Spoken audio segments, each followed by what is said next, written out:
নমস্কার, আমি ডক্টর অভিক ঘোষ। আজকে আমরা আবারও গলস্টোনের ব্যাপারে কথা বলতে হবে। গলস্টোন নিয়ে পেশেন্ট আমার কাছে এসেছিলেন। আচ্ছা, প্রথম দিন উনি একবার ফার্স্টবার এসেছিলেন, অশোকনগরের চেম্বারে এসেছিলেন। তারপর থেকে উনি আর এখন পর্যন্ত 5বার দেখিয়েছেন, কিন্তু আসেননি। 6 মাস কেটে গেছে। পেশেন্ট গলস্টোন নিয়ে এসেছিলেন, তখন আমার কাছে আসার 1 মাস আগে ইউএসজি করেছিলেন। পেশেন্ট এর মধ্যে বেশ কিছু সিমটমস নিয়ে ভুগছিলেন এবং সিমটমসের সাথে সাথে প্রথম দিন এসেছিলেন, পেটে হাত দিয়ে আমরা চেক করে দেখেছি, প্যালপেট করে দেখেছিলাম যে গলব্লাডারের যে রিজিয়নটা, রাইট হাইপোকন্ড্রিয়াক রিজিয়নে কোনো ব্যথা ছিল না, ওয়াল থিকনেসটা ভালো ছিল। আপনার নাম কি? শুক্লাপাড়া। আমার কাছে আসলেন, জানতে পারলেন কি করে? আমি আপনাকে ইউটিউবে থেকেই দেখেছি, মোবাইল থেকে। আচ্ছা, যখন আপনি এসেছিলেন, আপনার যে রোগটা ডিটেকশন হয়েছিল বা ডিটেক্ট করেছিল কি? ওটা স্যার হঠাৎ করে একদিন খুব পরিমাণে ব্যথা হয়, যাতে মানে সহ্য করা যায় না, প্রচন্ড পরিমাণে ব্যথা হয়। তারপরে হচ্ছে আমি এখানে বিভিন্ন সার্জনের কাছে যাই, সবারই একটাই কথা যে তোমাকে সার্জারি করতেই হবে। এবার আমার ছোট বাচ্চা, বেশ 16 দিনের বাচ্চা মেয়ে বলে, ওই বাচ্চা রেখে যদি আমি সার্জারি করি আমাকে দেখবে কি, সেই কারণে আমি অনেক মানে দেখে দেখে আপনার ভিডিওটা আমার সামনে আসে, তখন আর কি আমি সিদ্ধান্ত করি যে আমি কলকাতায় যাব। ব্যাঙ্গালোর থেকে আমি কলকাতায় আপনার কাছে যাই, গিয়ে ওষুধ খেয়ে এখন ভীষণই ভালো আছি। আমি যদি লিখতেও যাই, তাহলেও আমার এই 3টে আঙুল যদি কাজও করে, কিন্তু এই আঙুল, কেন আঙুল যদি আমার জ্বলে যায় বা ফুলে যায়, তাহলে কিন্তু আমি লিখতে পারবো না। তার মানে শুধু যে আমি ওষুধ দিয়েছি আর আপনার কাজ হয়ে গেছে তা নয়। আমি ওষুধ দেওয়ার সাথে সাথে আপনাকে এক্সারসাইজে পাঠিয়েছি, ওষুধ দেওয়ার সাথে সাথে আপনার ডায়েট কন্ট্রোল করে দিয়েছি, জল খেতে বলেছি, আরও কিছু প্যারামিটারগুলো আছে যেগুলো আমরা আপনাকে বলেছিলাম। আপনি সবকটা পালন করেছিলেন, মেনটেন করেছিলেন।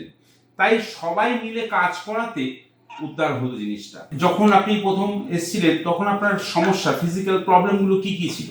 আমার প্রবলেম ছিল স্যার, গ্যাস অম্বল তো একটু হতোই, কিন্তু তারপরে আমার ব্যথাটা মানে প্রচন্ড পরিমাণে হতো, যেটা আমি মানে মারাত্মক ব্যথা, আমি সহ্য করতে পারতাম না।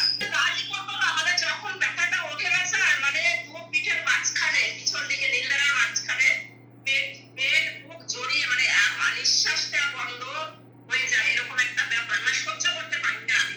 তারপরে যাই হোক, আপনার কাছ থেকে 6 মাস ওষুধ খাওয়ার পরে আমি যখন এটা করেছি, স্ক্যানিংটা করলাম 2025 তারিখে মনে হয়, তখন যে আমাকে ম্যালাটো স্ক্যানিং করছে সে আমাকে বলছে, তুমি কোন ওষুধ খেয়েছো? আচ্ছা কেন ম্যাডাম? বলছে তোমার পেটে যে 15 থেকে 20টা পাথর ছিল, ওই একটা পাথরও নেই, এ তো সব গায়েব হয়ে গেছে, আশ্চর্য ব্যাপার। আমাকে বলছে, তখন আমি আপনার নাম দিয়েছি। কোন ডায়াগনস্টিক সেন্টারে আপনি স্ক্যানটা করিয়েছেন? ব্যাঙ্গালোরে এই মীনাক্ষী বলে একটা স্ক্যানিং এর আছে ওইখানে। তার মানে আপনি এখন ব্যাঙ্গালোরে আছেন। আপনি ওখান থেকে আমার কাছে এসেছিলেন আমাকে দেখাবেন বলে। এইভাবে আমরা একটা কেস সলভ করলাম, যে কেসের সলভ করা খুব উচিত ছিল, দরকার ছিল। তখন পেশেন্টের কিন্তু 16 দিন আগে তার সিজার হয়েছে, তার এত অ্যাকুট পেইন উঠেছিল। সে কন্ডিশনে যদি তাকে আবারও সার্জারিতে ফেলে দেওয়া যায়, তাহলে সেটা একটা সমস্যা। যদি 16 দিনের বাচ্চা রেখে তাকে আবারও ওটি করতে যেতে হয়, সেখানে হোমিওপ্যাথি কাজ করলো। ফার্স্টে যখন আমরা ওষুধ দিলাম, তখন ব্যথাটা আস্তে আস্তে কমতে শুরু করলো। 25/7/2025 সালে গলব্লাডারের কন্ডিশন ছিল ওয়েল ডিস্টেন্ডেড গলব্লাডার ছিল, মাল্টিপল ক্যালকুলাই ছিল, নোটেড 15 থেকে 20 খানা সংখ্যায় ছিল, 15 to 20 in number. Average size is measuring 2 to 4 millimetre. এবং যেটা ভালো ছিল সেটা হচ্ছে ওয়াল থিকনেসটা কিন্তু নর্মাল ছিল। এটা ছিল হচ্ছে তখনকার, যখন ওনার খুব পেটে ব্যথা হচ্ছিল। নেক্সট ইউএসজি উনি করেছেন, সেটা হচ্ছে 3/5/2026 সাল।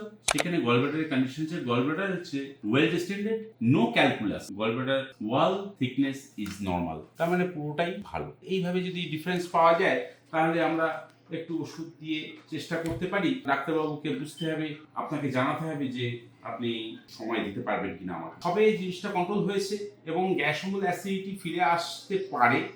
সেটা আসলে আবার এই জিনিসের সমস্যা আসতে পারে। তাই আমরা আরও 2টি মাস ওষুধ খেয়ে রাখবো। আমরা 2 মাসের ওষুধের ব্যবস্থা করে এবং জিনিসটাকে এন্ড করছি।